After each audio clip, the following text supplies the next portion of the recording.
പള്ളികളും വീടുകളും ക്രിസ്മസിനെ വരവേൽക്കാൻ അലങ്കരിച്ചിരിക്കുന്ന കാഴ്ചയാണ്.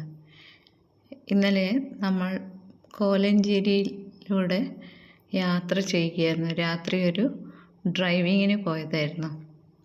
ശരിക്കും രാത്രി സമയം ഈ കാഴ്ചകളൊക്കെ കണ്ട് നമുക്ക് അത്ഭുതമായി. കാരണം കണ്ണൂരിലൊന്നും ഇങ്ങനെയുള്ള അലങ്കാരം ഒന്നും കാണാറില്ല ക്രിസ്മസിൻ്റെ നാളിൽ.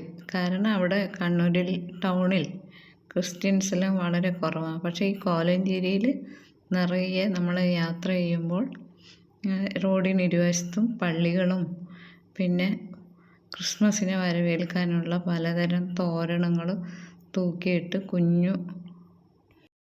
ഉണ്ണിയേശുവിൻ്റെ കുഞ്ഞു പുൽക്കൂടും ഒക്കെ